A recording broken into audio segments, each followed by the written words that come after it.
Hey, what's up everybody? Robert Marzullo here, and I'm going to do another pose video, and this time I'm going to explain it while I'm doing the poses. So let's get started. I'm going to do some stick figure kind of mannequin renderings first, and this helps me warm up before I get started on my Blackstone comic, which I'm working on book 2 right now. So I like to kind of start here, get some of my poses going. Kind of loosens up my mind for drawing some comic book illustration work, and then it seems to come out better when I move to actually drawing the sequential pages. So I kind of draw a mannequin shape. I start out traditionally a little bit more basic with the character layouts first, and then work into some more dynamic stuff. So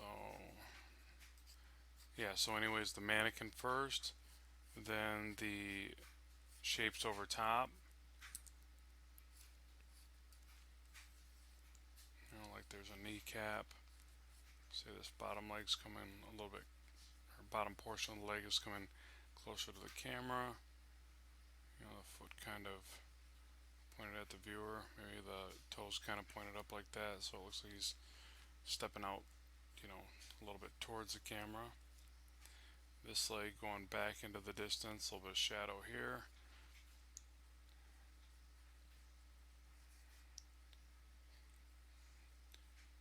Add to the motion, a little touch of foreshortening, maybe shadow the entire back leg like that.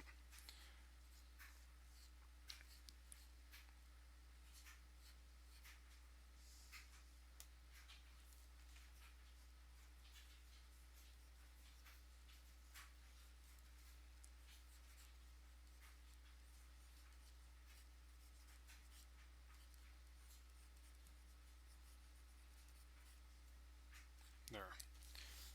One pose down.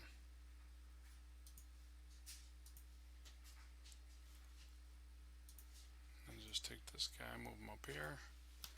We'll go ahead and size him down, leave us some room for the additional poses. I don't really ever have a set amount of how many I'm going to do to feel like I've actually warmed up. I just kind of do it until they feel like they're flowing out real easy. Um, Lately I've been on a bit of a kick where I'm enjoying doing a lot of downward shots. And I got to remember not to stay on that too much, because honestly it's only because it feels comfortable, it feels easy to draw these shots, and you want to challenge yourself. You want to draw shots that aren't easy, or you're never going to get any better, obviously. So you don't want to always go to what I think this would be a cool shot, because in the back of your mind, it's just easier for you to create. But downward shots are, you just kind of you get to hide a lot of the portions of the body too. I think the trickiest part is for me, like right here where I go to add the arm shapes coming off from this downward perspective, and making the masses of each shape, each section, just the right size so that it looks appropriate, looks correct. It's real easy to mess that up from this perspective.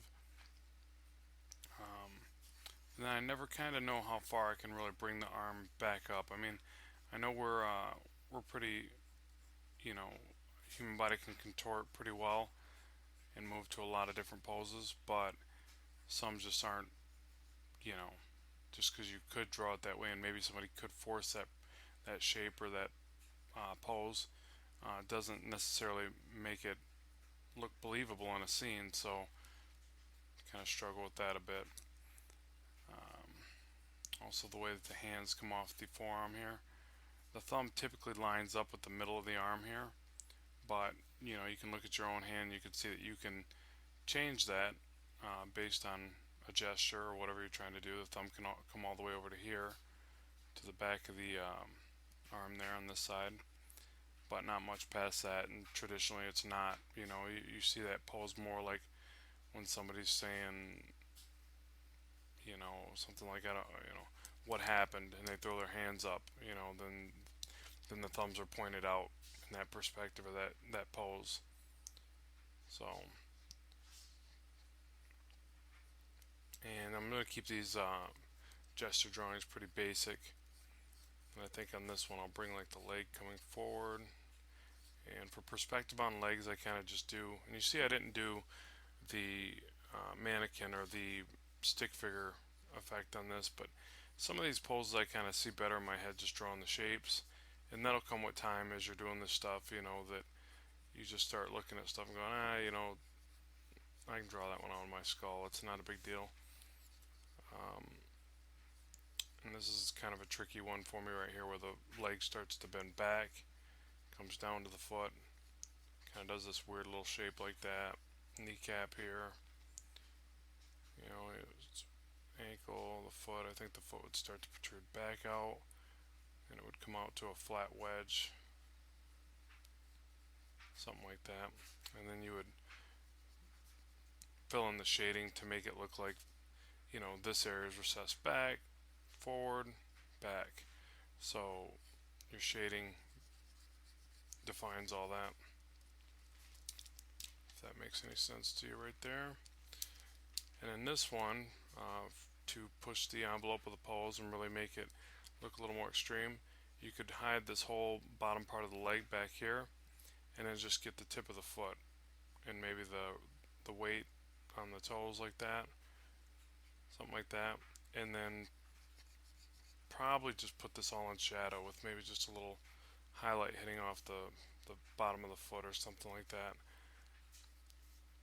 But it's tricky because that shape looks weird now that I shaded it all in, so you might have to work on that a hair to make that look right. But I think that that still works for a decent pose, like an ominous kind of pose where maybe the villain's creeping or something. I don't know what that would be, but it's good to just practice these different poses to have an arsenal of different cinematic of shots or whatever. I'm at a loss for words here, excuse that. Okay, there's that one. And it looks like he's coming to get this.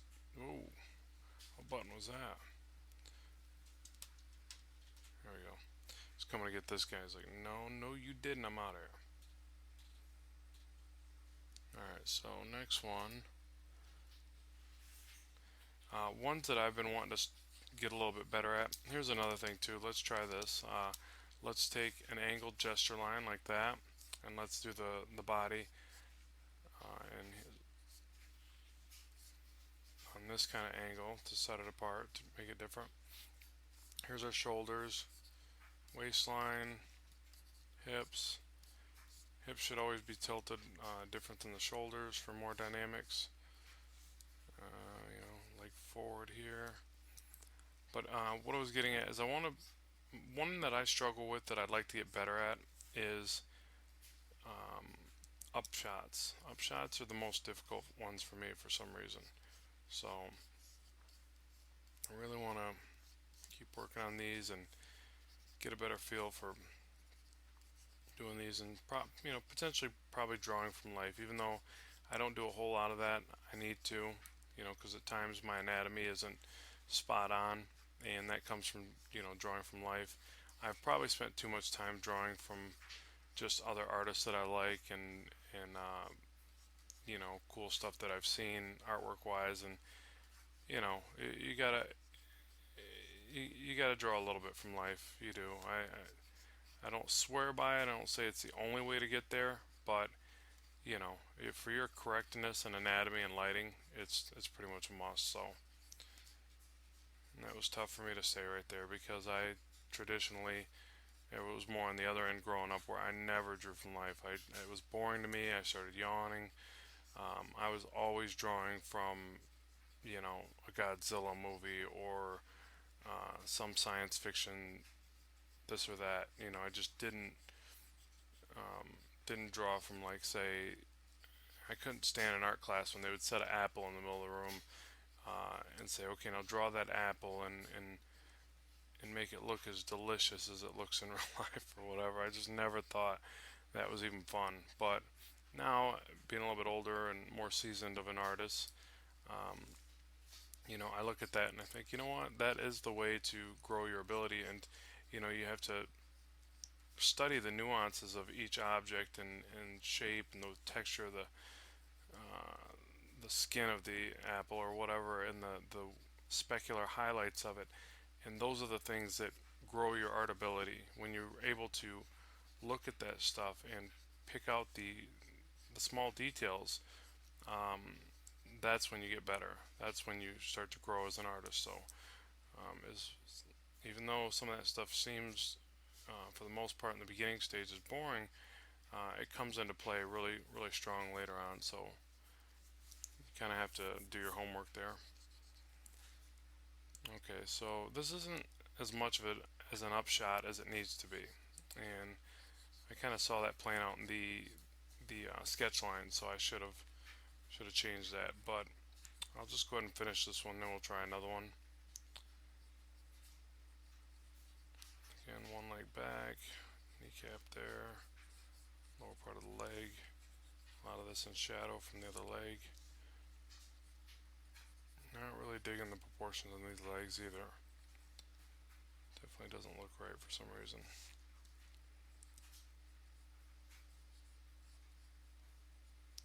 Another one that boggles me is foot shapes. Hopefully that'll come over time, but feet can be very tricky. They're real easy to get wrong. I've noticed that. Along with hands, but hands I can understand. Hands have a lot more complexity to the fact that there can be so many various hand poses. But feet, especially with boots, shoes, whatever, seem kind of basic, but still real easy to get wrong. So I think it's really strange about the foot shape and the connection to the ankle is very easy to mess up. So, and the funny thing is, your eye just can see this stuff so well. So you know, as soon as something's just a little bit off, I mean, it sticks out like a sore thumb to us. So it's amazing how good our perception is for that. Yet we struggle so much to become better artists. So I don't understand what the disconnection is there. But I guess the benefit is you got to be thankful that if you can see the flaws, you do have the potential to get better. Like that one, just honestly, that doesn't even have any point to him being that far tilted. It might as well just be a slight tilt and a straight up shot, and not a very good pose. I don't like that one, but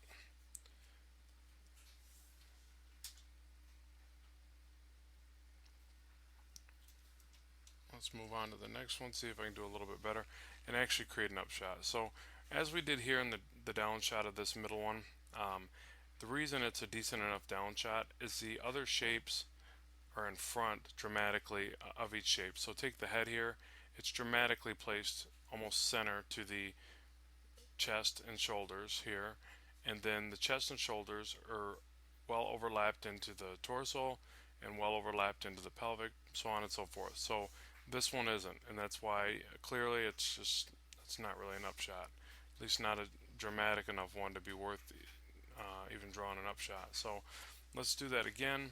Let's break it down a little bit more simplistic, and let's try the torso, arm openings here. I'm going to break this down more by shapes at first. Okay, so there's our top part of our, or I'm sorry, more the chest cavity or whatever, top part of the chest. Okay, and since we're looking up at it, the chest would actually bend back the other way, opposite from the way it normally looks looking down at it. And let's make it where the head is really getting blocked. Character still looking relatively in an up and away direction. Okay, and now we'll quickly block in some of the lower torso, or cover some of the lower torso with the pelvic. There's that. Shoulders would be a little bit blocked, but I'll draw them as circles first. these shapes together.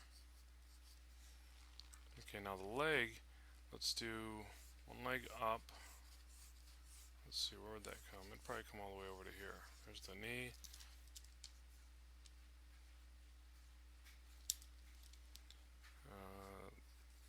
The leg bent back to here.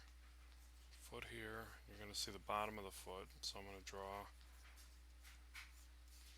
again, my weak point, the foot. Excuse me, because this thing is looking pretty gnarly at this point.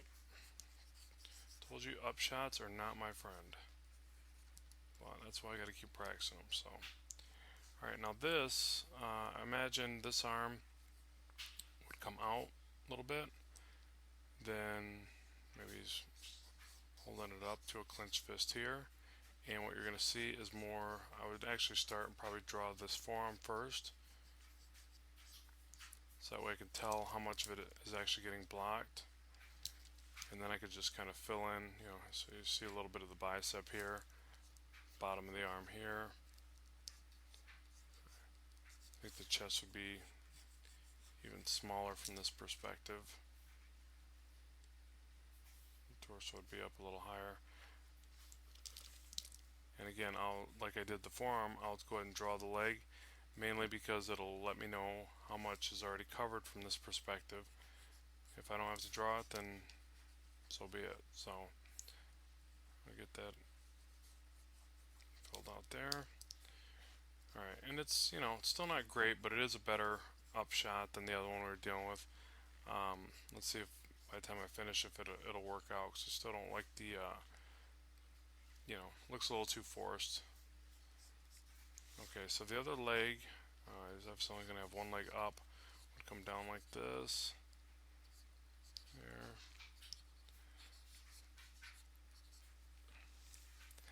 And let's bring the other arm out to here. Another thing to remember, since this is the away arm, okay, each of the limbs is going to appear a little bit shorter. Especially, if you took the same length here, put it over here, this arm would look extremely long. So part of perspective and foreshortening is that the away objects are going to get shorter, and the more that they're pointed away from the camera, the viewer, they're going to immediately get shorter in length. So I would say that arm would barely reach to about here, and then say he's got this one out, it's maybe going to get to about there, if that. Draw the opening for the wrist,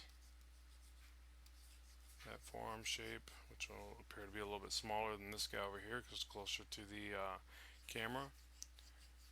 Clenched fist. I don't even think you'll see the thumb from this perspective. The hand will block it, so we'll just leave that alone. And let's see, what else can I pinpoint about this? Now, what I would probably do on poses like this, me personally, when I do struggle with them a little bit more, yes, that's when I would grab some reference just to be safe, and it doesn't have to be this exact pose, because good luck finding reference with the same pose. But what you do is you train your mind to start looking at a pose from the side and mimicking a pose from the front, or angles or whatever. So you would look at reference and you'd be amazed, it'd still help you kind of figure out the rest of this shot just by looking at maybe a standard jumping pose or something like that. You just kind of get this ability to move things around in your mind's eye prospectively and mimic them. So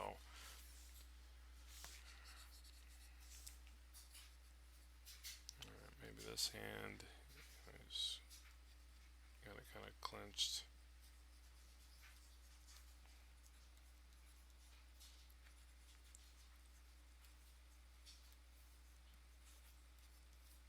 Excuse my my rudimentary drawing here. I'm just working on the poses. A lot of times what I'll do too, and try this for yourself if you think it'll help you. I'll sit there and draw a bunch of these and just throw them into a folder. I must have a folder of, God, I don't even know, I've lost count, probably 1,000 of these suckers just sitting in a folder, and sometimes I'll flip through them, and sometimes I'll go, man, that one's great for this shot, this scene that I'm getting ready to do, and other times I'll look at it and go, what was I thinking there? Why is that even saved? Delete. So it's good for a couple reasons. Alright, you'd see the heel here, the foot coming down. Again, the ugly shaped foot that I don't like drawing. And the head looks really kind of tucked in there, like he has no neck, so I'd probably move that up, even though I was doing that mainly because I wanted to make sure that there's a good idea of upshot perspective going on here. But the more I look at it, the head looked too large. We'll want to shrink the head a little bit for foreshortening, and it's still probably going to have the chin above the chest like this. Yeah, that's a little bit more appropriate. I mean, I'd probably still redraw that a couple times just to get it right, but I don't think it would have been tucked quite as much as I had it tucked away there. And maybe a cape, because this guy looks like he's jumping and getting ready to fly through the air and punch somebody or something. So a little quick cape there, 2-second cape.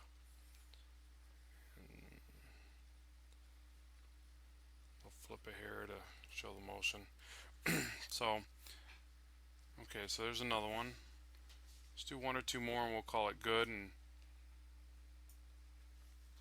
so I'm still not feeling like they're just a great pose out of these, I'm actually leaning more towards pose number 2, even though I'm not going for a certain thing, a certain pose at this point. I'm just doing this for practice and kind of free flowing the ideas.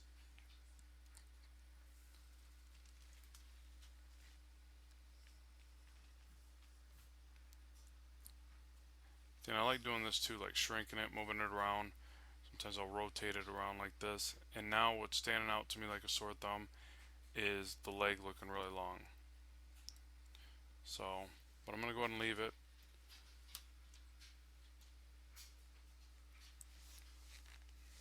Okay.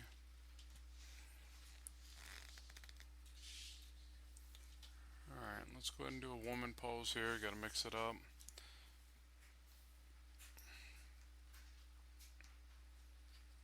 And let's see what would be a good one. Let's have her just sitting down. Got to do those two. And a thing I like doing with the woman poses too is change the spine a lot more and the cross members a lot more.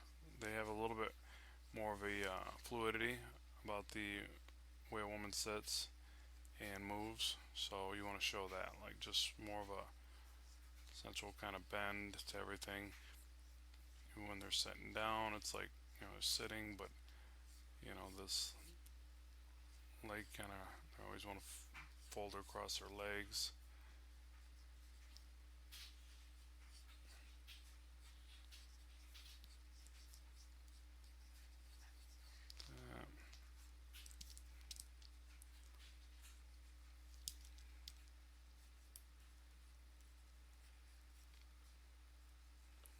Maybe this arm would be kind of the weight bearer. So elbow kind of lines up with the waist there. And maybe just kind of holding onto the edge of the table or whatever she's sitting on. The knees would kind of line up and then the legs would tilt off based on the weight being here. And this arm could kind of be like explanation while talking, so maybe she's got the one arm up, kind of trying to explain herself, doing a little hand gesture here.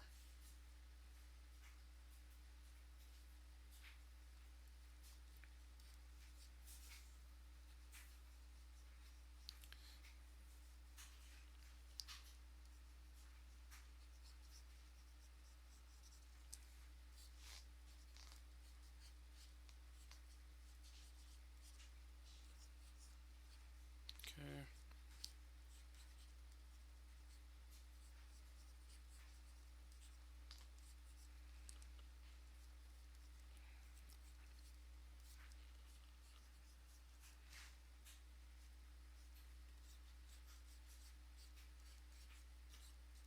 These are just gestures. So, I know the hips look all funky and the knees and the legs and all that, but I'm just basically getting the shape, and then I would take this and overlay, I would say 2, 3 layers over top before I would even call this a decent drawing. So I don't try to put my heart and soul into the basic sketches of them.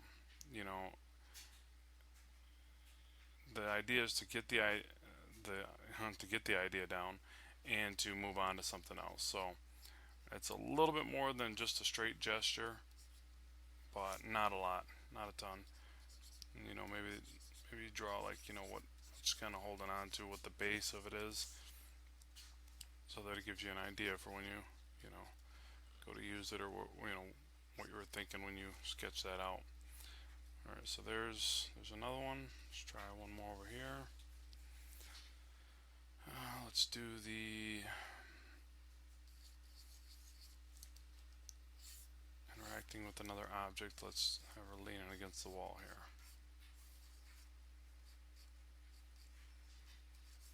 So now the weight is off the shoulder. Spine is always a bent line, like that. The hips are always kind of tilted, like that. And let's give some more room for the long legs. So let's take, and keep in mind too, I think even when you're drawing your gesture lines like that, everything's a bend. Nothing's straight on the body. So keep that in mind, that bend, then you get your knee. Just kind of leaning here with their shoulder, but this arm can be kind of doing whatever. We'll do the hand on the hip kind of thing. Just trying to be cool. And maybe this leg is kind of coming back a little bit. This knee would be kind of hidden. This leg would be hidden. And there's kind of this little back bend to the lower part of the leg. And then there's your stick figure gesture lines, whatever. And then you just start filling in some details and stuff. So if you want to do the shapes like this, or if you want to rope draw around it, whatever feels more natural.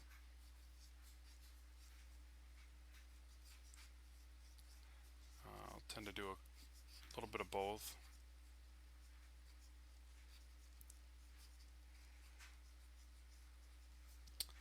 Something to keep in mind when you're doing these, if you're drawing them out and they're feeling too stiff, and you happen to be using cone drawing, building more with shapes, then try rope drawing and see if that loosens up your sketches a little bit. It does for me. So if I draw something that's too stiff, I immediately start going to trying to rope draw the muscles, and then come back and I'll erase most of the lines, and then I'll just I'll shadow from that to try to get away from just tracing around every object in the body.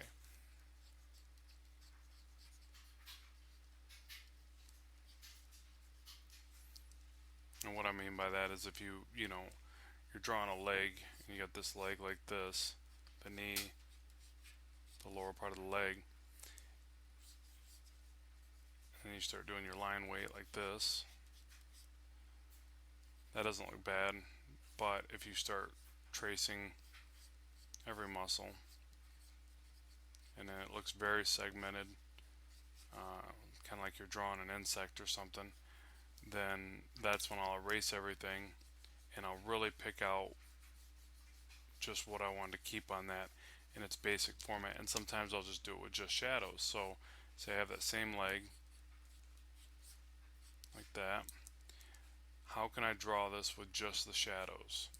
Do I have background that's working as far as contrast, like that? And then I'll grab the masses. You got this bigger muscle there, breaks off into a little muscle there. Boom, there's my shadow. This muscle up here breaks off real quick. Boom, there's my shadow. And start looking at it like that, instead of tracing around each one of them. You just do the way that the shadow affects each one of them. Get in and get out. Don't over detail. Don't go too far with it. And then where you get to parts up here where there's more light, even see if you can break off the light. So you got this thick thin line, shows the thickness of the leg down here, but then it breaks off into little lines right there, and then back into this line. So little lines right there. Well, what does that look like? It looks like the light is hitting really hard on the front of the leg here.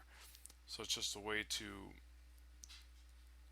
mimic that effect in line art versus tracing around the whole leg like this. You're like, yeah, that thing looks really defined. Yeah, it does, but it doesn't show any sign of a light source on the front of this leg. So, which, sorry, that's all lighting. That's veered off from, actually drawing just mannequins or poses, but figured it was a good thing to explain. So,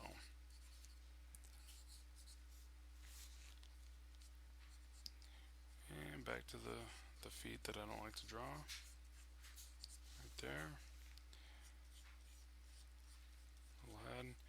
And as far as mannequin poses, a lot of times I'll just do that, and that's all I need for my face later on. I don't usually fill in a whole lot of face there. So something like that. And even though they pretty much outlawed it, I'll have her holding a cigarette. So she must be a villain. Because nowadays, if you have a cigarette in your hand, you are a villain. Sorry for all you smokers out there. Okay, so there it is. Just a few more poses. Nothing too great. I'm not even really that excited about any of these poses. To tell you the truth, the one that I like the most in order, the ones I like the most would probably be this one. I could see myself using that in the future. This one, just because it looks like a fun girl shot, lightweight or light-hearted shot to throw in a book. This one for the villainous smoker to be portrayed in the comic. Then this one, then this one, then lastly that one because I'm not digging that. Which I might dig this if I just cropped off the lower part of the body, used just the torso, and redid the legs. The legs just look, it looks like he's getting ready to fly in the air, but he's walking. So this one just doesn't work. But it's good to draw these and to look at that, pinpoint what's working, what's not, save which ones you like, and move forward. Get better at it, move forward. So, okay, hopefully this helped you out, and be sure to check out some more videos, and I'll be posting all the time. And if you can, check out the Blackstone comic. You can follow it on ramstudios1.deviantart. You can like us on Facebook at Ram Studios Comics. And be sure to subscribe, like the videos, share the videos if you don't mind. I'm really trying to grow this channel. I want to help young artists get better at what they do. I want to get exposure for the books that I'm doing. And we can all help each other network as artists should. So thanks very much for watching. Take care of yourself and keep drawing. Bye-bye.